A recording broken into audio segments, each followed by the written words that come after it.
हरे कृष्णा। हम श्रीमद् भगवद गीता के अध्याय 9 परम गुह्य की ज्ञान इसके 18वें और 19वें श्लोक को आज पढ़ने का प्रयास कर रहे हैं। उससे पूर्व हम श्रीमद् भगवद गीता के महात्म्य में से एक श्लोक का श्रवण करेंगे। गीता पाठम च श्रवणम यह करोति दिने दिने कृत्वो वाजिमेधाद्या कृतस्तेन सदक्षिणाः। जो व्यक्ति प्रतिदिन गीता का श्रवण पठन करता है उसे दक्षिणा सहित अश्वमेध आदि जैसे अन्य समस्त यज्ञों को संपादित करने वाला माना जाना चाहिए। आप समझते हैं अश्वमेध यज्ञ में कितना खर्चा आता है? तो राजा जब अश्वमेध यज्ञ करता है तो उसको पूरे विश्व को उस पूरे विश्व में विश्व विजेता बनना पड़ता है। और ऐसे 100 बार जब वो यज्ञ करता है, 100 अश्वमेध यज्ञ कोई करता है, तब उसको इंद्र का पद मिलता है, स्वर्ग का राजा बनता है। तो लेकिन जो व्यक्ति हर दिन गीता का श्रवण पठन करता है, ऐसा माना जाता है कि उसने दक्षिणा सहित अश्वमेध आदि, केवल अश्वमेध नहीं, अश्वमेध आदि जैसे अन्य समस्त यज्ञ को उसने पूरा कर लिया। इतना तो समझ रहे हैं कि गीता पढ़ने से ही बहुत बड़ा बड़ा भक्तोन्मुखी सुकृति, भक्तोन्मुखी पुण्य आपके अकाउंट में जा रहा है। इतना तो सबको समझ आ रहा है। देखिए, अगर ये भगवत गीता बिल्कुल ना भी समझ आए, फिर भी आप यदि श्लोक का श्रवण कर रहे हो तो भी आप पवित्र होते, तो भी जो है पुण्य जो है हमारे पुण्य आपके अकाउंट में ट्रांसफर होता है। हाँ, तो हम इन श्लोकों में क्या चर्चा कर रहे हैं? श्लोक संख्या 16 से लेकर श्लोक संख्या 19 तक भगवान बता रहे हैं कि वे किस प्रकार इस ब्रह्मांड में व्याप्त हैं। तो पिछली कक्षा में आपने 16वां और 17वां श्लोक पढ़ा था। अभी हम 18वां और 19वां श्लोक पढ़ रहे हैं। इसका लिंक एक बार फिर से समझिए। पहले भगवान ने तीन कोटि के भक्त बताए थे, एकत्वेना, पृथक्त्वेना, बहुधा विश्वतोमुखम। तो जो विश्वतोमुखम वाले हैं अर्थात तृतीय कोटि के भक्त हैं, वे विश्व रूप की उपासना करते हैं, अर्थात इस जगत की हर वस्तु भगवान का ही प्रतिनिधित्व कर रही है, ये समझकर विश्व की वस्तुओं को ब्रह्म मानकर उपासना करना, इस प्रकार से वो उपासना करते हैं। इन श्लोकों में भगवान व्याख्या कर रहे हैं विश्वतोमुखम की, ठीक है, कि कैसे ये जगत भगवान से अभिन्न है। ठीक है, तो इस संबंध में 2 श्लोक को हम पहले से पढ़ चुके हैं। आज 18वां और 19वां श्लोक हम पढ़ने का प्रयास करेंगे। पहले श्लोक की कुछ आवृत्ति करेंगे। गतिर्भर्ता प्रभु साक्षी, गतिर्भर्ता प्रभु साक्षी, निवासः शरणं सुषेत्, निवासः शरणं बृहत्, प्रभव प्रलयः स्थानम्, प्रभवः प्रलयः स्थानं, निधानं बीजमव्ययम्। ध्यानं वेदमव्ययम्। सुंदर। रीतिका माता जी आप गाइएगा। गतिर्भर्ता प्रभु साक्षी, गतिर्भर्ता प्रभु साक्षी, निवासः शरणं सुहृत्, निवासः शरणं सुहृत्, प्रभव प्रलयः स्थानम्, प्रभवः प्रलये स्थानं, निधानं बीजमव्ययम्। निधानं बीजम् अव्ययम्। श्री भगवान बता रहे हैं, मैं ही लक्ष्य, पालन करता, स्वामी, साक्षी, धाम, शरण स्थली तथा अत्यंत प्रिय मित्र हूँ। मैं सृष्टि तथा प्रलय, सबका आधार, आश्रय तथा अविनाशी बीज भी हूँ। इस प्रकार से भगवान वर्णन कर रहे हैं कि वो परम लक्ष्य हैं, सबके पालन करता है, सबके स्वामी हैं और जीवात्मा के शुभ अशुभ जो कर्म है उनके साक्षी हैं, धाम है, शरण स्थली है, अर्थात भगवान की ही शरण हमको ग्रहण करनी चाहिए। और भगवान क्या है? अत्यंत प्रिय मित्र हैं। और भगवान वर्णन करते हैं कि वही सृष्टि के प्रलय, सबका आधार, आश्रय और एक अविनाशी बीज है। इसको समझिए, इस जगत में जो बीज हम देखते हैं, भौतिक जगत में बीज से पौधा उगता है, फिर पौधे से आगे वो पेड़ बनता है। जब बीज से पौधा बनता है तब बीज की सत्ता नष्ट हो जाती है, बीज तो नहीं रहता ना, बीज परिवर्तित होकर के पौधा बन जाता है। लेकिन भगवान कैसे बीज हैं? अव्यय बीज हैं, अविनाशी बीज हैं। अर्थात यद्यपि भगवान से सब कुछ ब्रह्मांड सृष्टि हो रही है, फिर भी भगवान वैसे के वैसे ही रहते हैं, इसीलिए अविनाशी बीज हैं। आइए हम अन्वय की ओर बढ़ेंगे। अन्वय की ओर बढ़ने से पूर्व यहाँ पर एक सिद्धांत रखा गया कार्य कारण का, जिसको हमने कल भी समझा था। तो आप ये बात समझते हैं ना, जब कहा जाए पेड़ पृथ्वी से भिन्न भी नहीं है, जब ये बात कही जाए, इसका मतलब आप समझते हैं क्या है? अर्थात पेड़ की सत्ता पृथ्वी तत्व पर आश्रित है ना? इसको आप समझते हैं। और जब बोला जाता है कि भगवान कि ब्रह्मांड भगवान से भिन्न भी नहीं है, अर्थात ब्रह्मांड की सत्ता भगवान पर आश्रित है, ये सब समझते हैं। अब एक और लाइन समझनी है आपको। अन्वय में जाने से पूर्व कुछ बातों को यहाँ पर स्पष्ट किया जा रहा है, ताकि आप आगे जो तात्पर्य में प्रभुपाद जी बातें बोलेंगे उनको समझ पाओ। ठीक है, तो ये समझते हैं कि दूध गाय का कार्य है, फिर दूध का कारण गाय है, यहाँ तक समझ रहे हैं। दूध की सत्ता गाय पर आश्रित है, अगर गाय नहीं होगी तो दूध भी नहीं होगा, तो दूध की सत्ता गाय पर आश्रित है। इसका मतलब गाय कारण रूप में दूध में विद्यमान है, ये बात समझ आ रही है? गाय कारण के रूप में दूध में विद्यमान है, ये बात समझ आ रही है? इसका मतलब अगर कारण ही नहीं होगा, गाय ही नहीं होगी, तो दूध नहीं हो सकता। तो गाय कारण रूप में दूध में विद्यमान है, क्या समझ आ रहा है? इसको ऐसे समझिए, दूसरे उदाहरण में आप इतना तो समझते हैं ना कि पेड़ पृथ्वी से भिन्न भी नहीं है, इतना सब समझते हैं? हाँ ठीक है। तो इसका मतलब एक और चीज समझनी है, पृथ्वी कारण रूप में पेड़ में विद्यमान है। इसको, इस लाइन को समझ आ रहा है कि कारण के रूप में पृथ्वी पेड़ में विद्यमान है, अर्थात कारण नहीं होगा तो जो कार्य है अर्थात जो पेड़ है वो भी नहीं होगा। तो ये लास्ट वाली भाषा समझ आ रही है, पृथ्वी कारण रूप में पेड़ में विद्यमान है। उसी प्रकार से ब्रह्मांड में भगवान कारण के रूप में विद्यमान है। तो मैं कह सकती हूँ कि श्री भगवान कारण रूप में ब्रह्मांड में विद्यमान है। ये सबको समझ आ रहा है? ये ब्रह्मांड है, अगर इनका कारण ही हटा दिया जाए तो ये कार्य भी नहीं होगा, ब्रह्मांड भी नहीं होंगे। तो ये बात बोली जा सकती है, श्री भगवान कारण रूप में ब्रह्मांड में विद्यमान है। ये समझ आ रहा है? ऐसे या ऐसे करके आप मुझे बता सकते हो, ये बात समझ आ रही है? श्री भगवान कारण रूप में ब्रह्मांड में विद्यमान है, ओके ठीक है। तो ये वाली भाषा तो अभी तक सब समझते हैं ना कि ब्रह्मांड भगवान से भिन्न भी नहीं है, अर्थात ब्रह्मांड की सत्ता जो है भगवान पर आश्रित है। ठीक है, अब हम जो है अन्वय की ओर बढ़ते हैं। ये कुछ इंपॉर्टेंट चीजें थी जो आज के तात्पर्य को समझने के लिए आवश्यक था कि आप उसे समझो।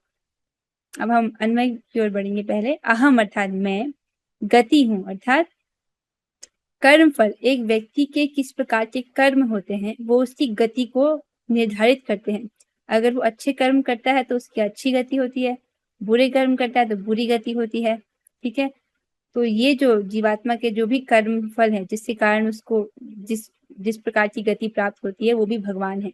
प्रभुपाद जी आगे स्पष्ट करेंगे कि परम गति तो भगवान ही है।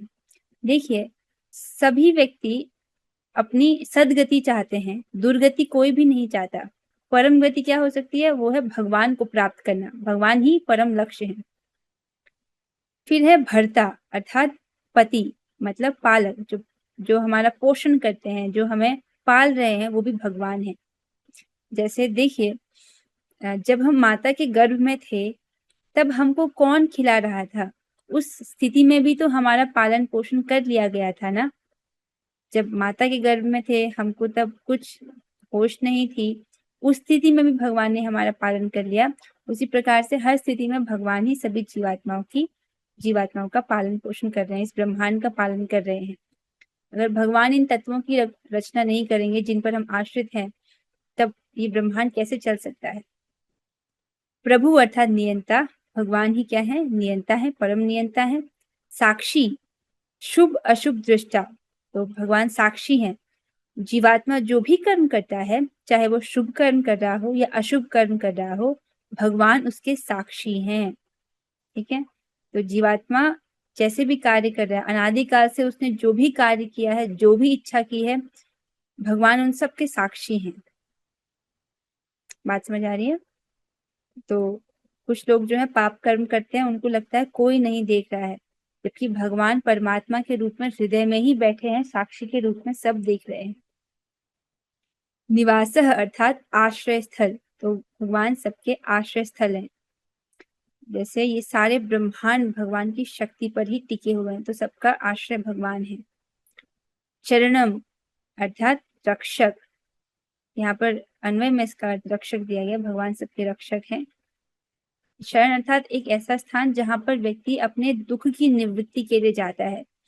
जो उसको दुख प्राप्त हो रहे हैं अपने जीवन में, उसकी निवृत्ति, ये दुख मुझे ना प्राप्त हो, इसके लिए वो जिस स्थान पर जाता है उसको शरण कहते हैं।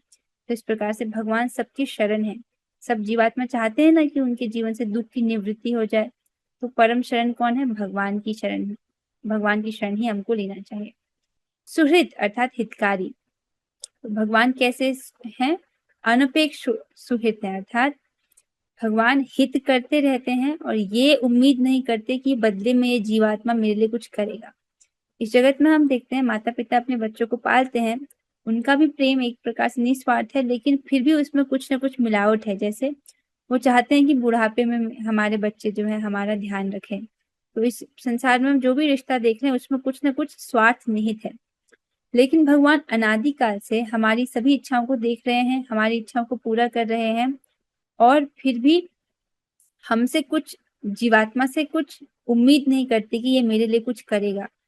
अनपेक्ष हितकारी की तरह बिना कुछ अपेक्षा किए हुए भगवान हमारे लिए हित करे जा रहे हैं, करे जा रहे हैं, करे जा रहे हैं।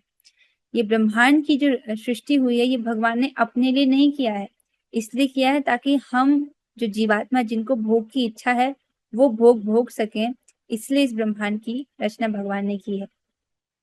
तो भगवान जो है अनादिकाल से हित करते आ रहे हैं जीवात्मा के लिए बिना उससे कुछ अपेक्षा किए। तो भगवान सुहृद है। प्रभव अर्थात सृष्टा, तो सृष्टि के जो सृष्टा है, जिन्होंने सृष्टि की है वो भगवान है। प्रलय अर्थात प्रलय करता है। और स्थानम अर्थात आधार है, जहां पर ये सब ब्रह्मांड स्थित है वो सब भगवान की शक्ति में स्थित है। तो भगवान आधार है पूरे ब्रह्मांड का, सारी सृष्टि का। निधान अर्थात लय स्थान, लय स्थान अर्थात जब प्रलय हो जाती है तो सब कुछ कहाँ चले जाता है? भगवान में ही लय हो जाता है, विलीन हो जाता है, तो वो लय स्थान भी भगवान ही है। बीजम अर्थात कारण है। अव्ययम अर्थात अविनाशी, तो इस समस्त सृष्टि के भगवान कारण है। अब कार्य कारण से समझ रहे हो, सारे ब्रह्मांड में कारण है भगवान।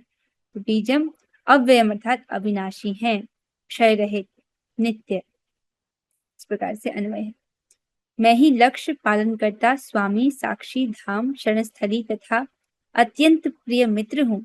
मैं सृष्टि तथा प्रलय सबका आधार आश्रय तथा अविनाशी बीज भी हूँ। इस प्रकार से भगवान कह रहे हैं। आइए अब हम तात्पर्य की ओर बढ़ते हैं। अनुवाद और तात्पर्य कृष्ण कृपा मूर्ति श्री श्रीमद एसी भक्ति वेदांत स्वामी प्रभुपाद द्वारा। तो प्रभुपाद जी वर्णन कर रहे हैं गति। गति का अर्थ है गंतव्य या लक्ष्य। गति कौन सा शब्द ने देखा आपने? सबसे पहला शब्द भगवान कहते हैं गतिर भरता, कि मैं ही गति हूँ। गति अर्थात जो गंतव्य, हमारा लक्ष्य, जहां हम जाना चाहते हैं, जो जिसको हम प्राप्त करना चाहते हैं, जहां हम जाना चाहते हैं। लेकिन चरम लक्ष्य तो कृष्ण है, यद्यपि लोग इसे नहीं जानते। तो अपने कर्म फल के अनुसार व्यक्ति की सदगति या दुर्गति होती है ना? लेकिन प्रभुपाद जी समझा रहे हैं कि जो चरम लक्ष्य है, जो परम गति है, वो कृष्ण है। लेकिन जो लोग हैं वो इसको नहीं जानते। लोग नहीं जानते कि उनका कल्याण किसमें है, भगवान को जानने में। आप समझ रहे हैं? जो कृष्ण को नहीं जानता वह पथभ्रष्ट हो जाता है और उसकी तथाकथित प्रगति या तो आंशिक होती है या फिर भ्रमपूर्ण। अब समझिए इस बात को। जो व्यक्ति भगवान को नहीं जान रहा है वो भी तो इस जगत में अपनी इंद्रियों से कुछ ना कुछ कार्य कर रहा है। तो अगर वो भगवान की सेवा नहीं कर रहा है तो वो क्या कर रहा है? तब वो माया की सेवा कर रहा है। अपने इंद्रियों के द्वारा निरंतर ही वो माया की सेवा में लगा है। इसका मतलब वो और ज्यादा फंसता जा रहा है। ये तो दलदल जैसा हुआ जिसमें वो और अधिक फंसता जा रहा है। क्योंकि जब आप भगवान की सेवा करते हो तब आप निर्गुण वस्तु का सेवन करते हो, अर्थात आप दिव्य स्तर पर कार्य करते हैं। जो भी हम भगवान की सेवा के लिए कार्य करते हैं वो ना तो तमोगुणी है, ना रजोगुणी है, ना सतोगुणी है। वो कैसा है? दिव्य स्तर का कार्य है। लेकिन जो व्यक्ति भगवान को नहीं जानता वो क्या कर रहा है? वो तीनों गुणों के अंतर्गत होकर ही कार्य कर रहा है। या तो सतोगुणी कार्य करेगा, या रजोगुणी, या तमोगुणी। इस प्रकार से कार्य करेगा। अब अगर वो सतोगुणी रजोगुणी तमोगुणी कार्य करेगा तो इसी त्रिगुणात्मक माया में फंसा रह जाएगा, अर्थात बारंबार जन्म मृत्यु के चक्र में फंसा ही रह जाएगा।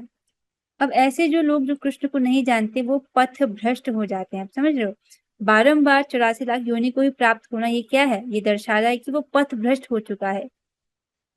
और उसकी तथाकथित प्रगति मान लिया जाए, ऐसे मान लिया जाए क्या, ऐसे बहुत सारे भौतिकतावादी लोग हैं जो कृष्ण को नहीं जानते हैं। उनको लगता है कि वो धन उपार्जन कर रहे हैं या इस भौतिक जगत में भौतिक रूप से सफल हैं, तो उनको लग रहा है कि हमने खूब प्रगति कर ली है। लेकिन क्योंकि वो कृष्ण को नहीं जानते हैं, उनकी जो प्रगति है वो सब कुछ मायिक है। मृत्यु आते ही सब कुछ उनसे छीन लिया जाएगा। आप समझ रहे हैं, तो ऐसी प्रगति या तो आंशिक है या फिर भ्रमपूर्ण है।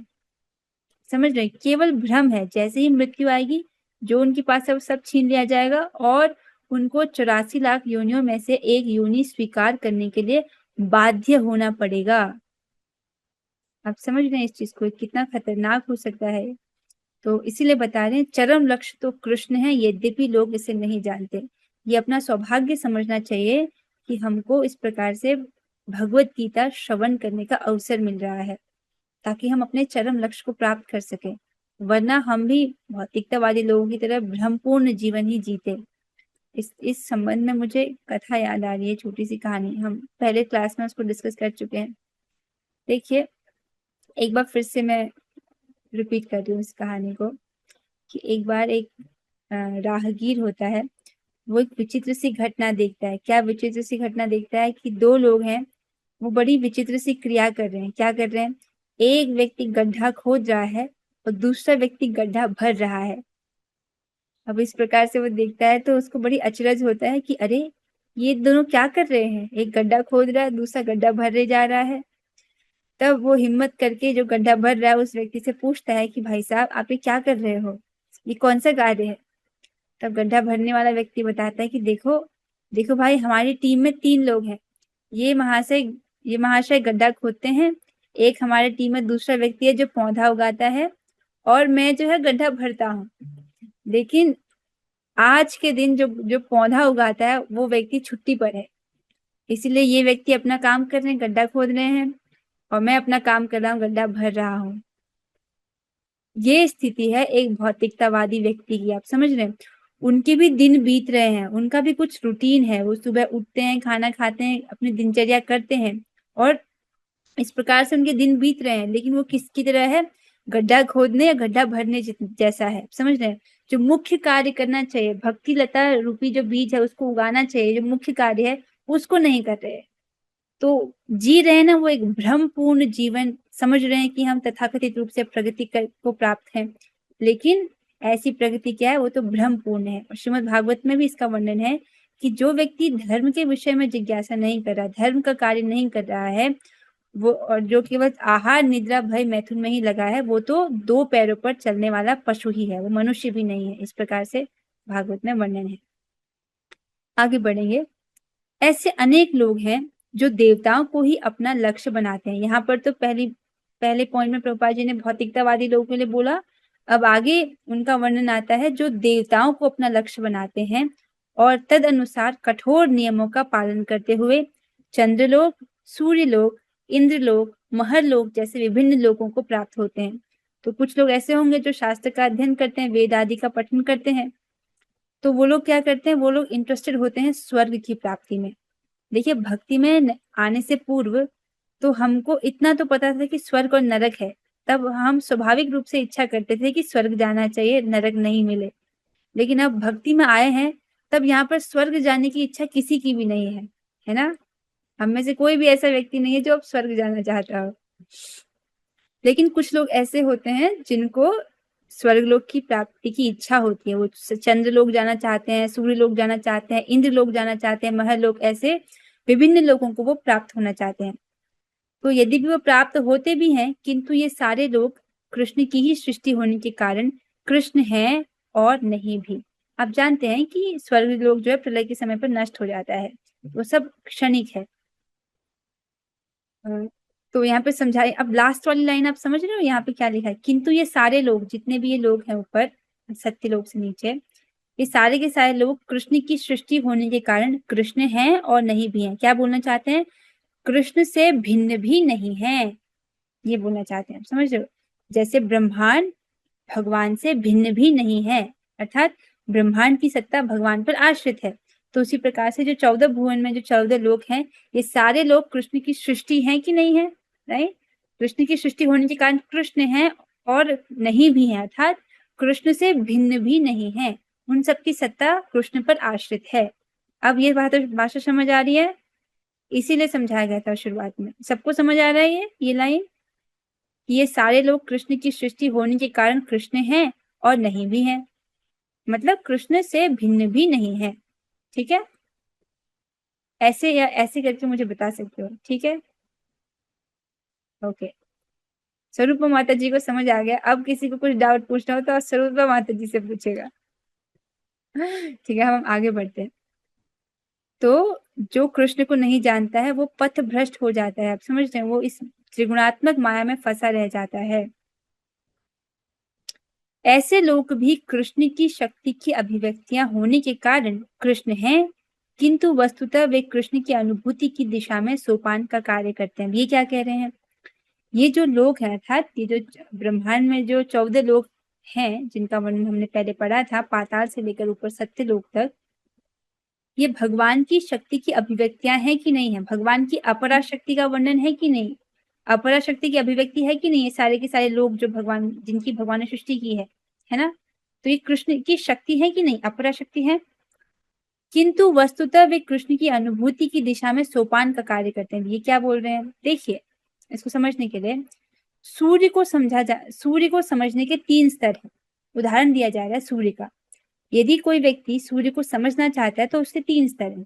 पहला है सूर्य की रोशनी को समझना, फिर सूर्य का गोला, और फिर सूर्य के जो अधिष्ठाता देवता है सूर्य देव, उनको समझना। सूर्य की रोशनी, सूर्य का गोला जो सन डिस्क, और सूर्य देवता। जो व्यक्ति तीनों चीजों को जानता है वो सूर्य को जानता है। ठीक है? अब जो व्यक्ति केवल सूर्य की रोशनी को जान रहा है, क्या उसने सूर्य को पूरी तरह से जानना है? नहीं जाना है, राइट?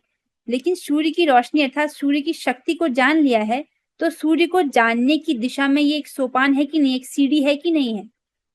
सूर्य की रोशनी को व्यक्ति जान रहा है, सूर्य की शक्ति को जान रहा है, तो ये सूर्य को जानने की दिशा में एक सीढ़ी की तरह है कि नहीं है?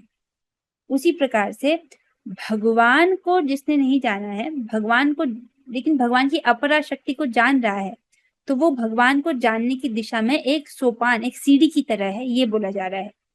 समझ आ रहा है? मतलब ये जितने ये जो विश्व रूप की उपासना करते हैं, वो ब्रह्मांड की समस्त वस्तुओं को ब्रह्म का स्वरूप समझ के उनकी उपासना करते हैं। सीधे भगवान की उपासना नहीं करते हैं, तो भगवान की शक्तियों की उपासना करते हैं, ये बोला जा रहा है। तो भगवान की शक्ति की उपासना क्या है? भगवान को समझने की दिशा में एक सीढ़ी की तरह है, ये बोला जा रहा है। कृष्ण की विभिन्न शक्तियों तक पहुंचने का अर्थ है अप्रत्यक्षतः कृष्ण तक पहुंचना। तो इसे समझिए, जो व्यक्ति सूर्य की रोशनी तक पहुंच गया, वो अप्रत्यक्षतः अर्थात इनडायरेक्टली वो सूर्य तक भी पहुंचा, अर्थात कुछ कुछ अंश में वो सूर्य को जान रहा है। ठीक है? उसी प्रकार जो व्यक्ति भगवान की परा अपरा शक्तियों तक पहुंच गया है, राइट, इसका अर्थ है कि वो इनडायरेक्टली कृष्ण तक पहुंच गया, मतलब भगवान तक पहुंचने की दिशा में कुछ सीढ़ी, कुछ कदम उसने आगे बढ़ाए हैं, ये बोला जा रहा है। अप्रत्यक्षता मतलब इनडायरेक्टली वो कृष्ण तक पहुंचा है। ठीक है? जैसे सूर्य की रोशनी में अगर कोई है तो हम कह सकते हैं ना कि वो सूर्य में है, अर्थात सूर्य की रोशनी में है। जैसे खिड़की से सूर्य जब भीतर आ जाता है, जब आप खिड़की से देख सकते हो कि धूप अंदर आ रही है, तो हम कहते हैं ना कि सूर्य आ गया। तब सूर्य, इसका मतलब ये थोड़ी कि सूर्य घर के अंदर आ गया है। सूर्य आ गया मतलब सूर्य की रोशनी आई है अंदर। तो उसी प्रकार जो व्यक्ति भगवान की शक्तियों तक पहुंचा, अर्थात अपरा परा शक्ति को जान रहा है, तो ये भगवान कृष्ण तक अप्रत्यक्ष रूप से पहुंचने जैसा है, अर्थात इनडायरेक्टली भगवान तक पहुंचने जैसा है, मतलब एक स्टेप है उनकी तरफ। अतः मनुष्य को चाहिए कि कृष्ण तक सीधे पहुंचे, क्योंकि इससे समय तथा शक्ति की बचत होगी। तो जो विश्व रूप की उपासना करते हैं वो भगवान की शक्तियों की उपासना करते हैं, और अर्थात ब्रह्मांड की जो सब वस्तुएं हैं उनकी उपासना करते हैं भगवान समझ करके। लेकिन ब्रह्मांड में जो विभिन्न प्रकार की वस्तुएं हैं ये भगवान की शक्तियों का ही प्रदर्शन है, अपरा अपरा शक्ति है। प्रभुपाद जी कह रहे हैं कि शक्तियों की उपासना करने की जगह उनको सीधे भगवान की उपासना करनी चाहिए ना। अगर वो सीधे भगवान की उपासना करेंगे तो उससे समय और शक्ति दोनों की ही बचत होगी, ये बोल रहे हैं। उदाहरण दिया जा रहा है बहुत अच्छा। यदि किसी ऊंची इमारत की चोटी तक एलिवेटर के द्वारा पहुंचने की सुविधा हो तो फिर एक एक सीढ़ी करके ऊपर क्यों चढ़ा जाए। बहुत सुंदर सा उदाहरण दिया।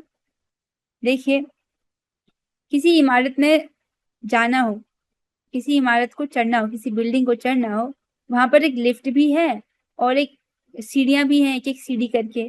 तो बुद्धिमान तो वही है ना जो लिफ्ट का प्रयोग करके सीधे पहुंचेगा ऊपर। एक एक सीढ़ी चढ़ के कौन जाएगा। तो वही बोल रहे हैं प्रभुपाद जी कि जब लिफ्ट है अर्थात जब हम सीधे भगवान की उपासना कर सकते हैं तब ये विश्वतोमुख में ब्रह्मांड की विभिन्न वस्तुओं की उपासना करने की क्या आवश्यकता है, ये बोल रहे हैं। तो सीधे भगवान की उपासना करनी चाहिए ताकि इससे हमारा समय और ऊर्जा की बचत हो। तो ये वाला उदाहरण सबको समझ आया कि केवल सूर्य की रोशनी को समझना सूर्य को समझना नहीं है।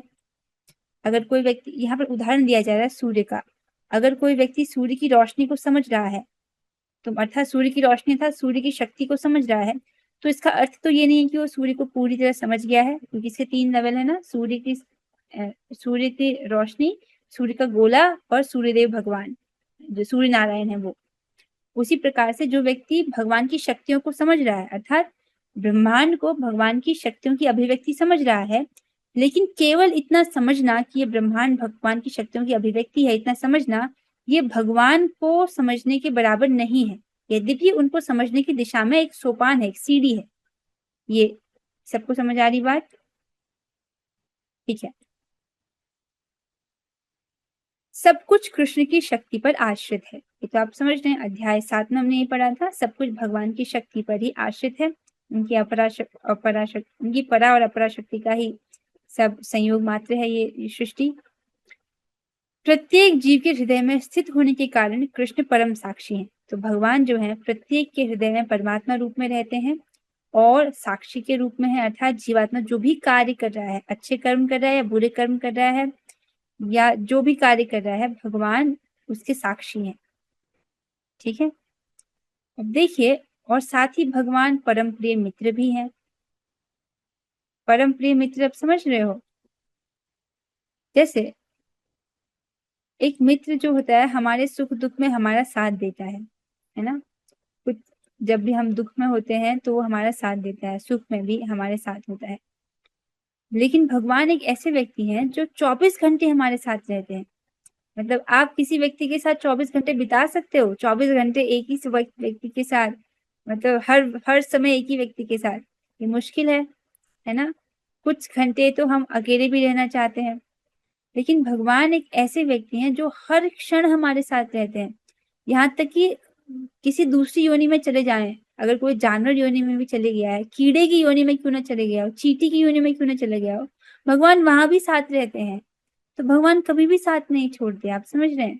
परमात्मा के रूप में भी सदैव जीवात्मा के साथ रहते हैं, इसलिए वो जीवात्मा के परम प्रिय मित्र हैं। देखिए, इस जगत में किसी दूसरे व्यक्ति से प्रेम क्यों होता है, प्रेम का कारण क्या है।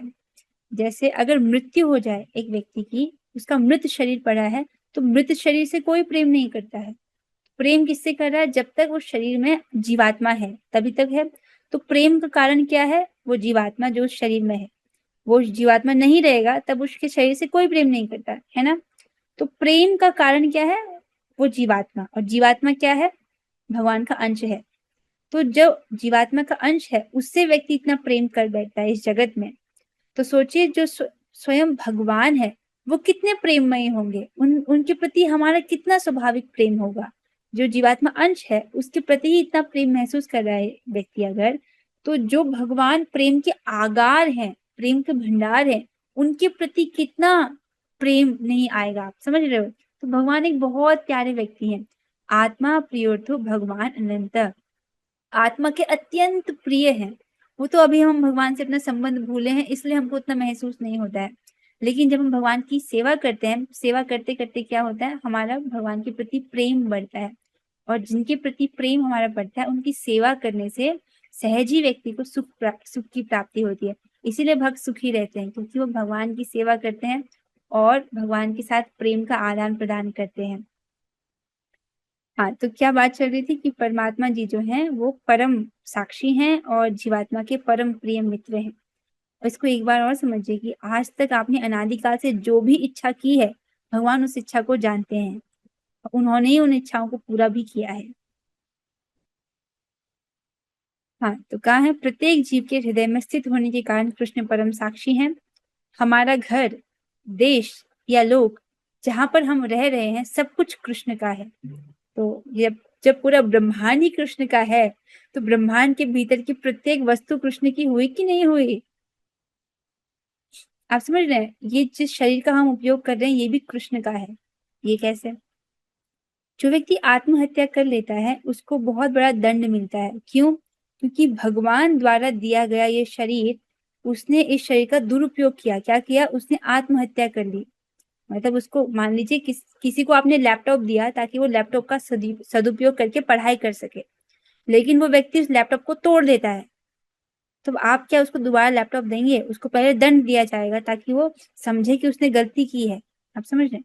उसी प्रकार से भगवान ने हमको एक रिसोर्स दिया, ये मनुष्य रूपी शरीर। जो व्यक्ति आत्महत्या करता है, फिर उसको दोबारा से मनुष्य शरीर नहीं प्राप्त होता। वो बहुत समय तक एक प्रेत की योनि में घूमता रहता है। प्रेत की योनि में व्यक्ति को भूख लगती है, प्यास लगती है, लेकिन वो खा नहीं सकता, ऐसी स्थिति हो जाती है। आप समझ रहे हैं? तो ये बात कहाँ से आई कि हाँ, सब कुछ भगवान का है, ये पूरा ब्रह्मांड भगवान का है।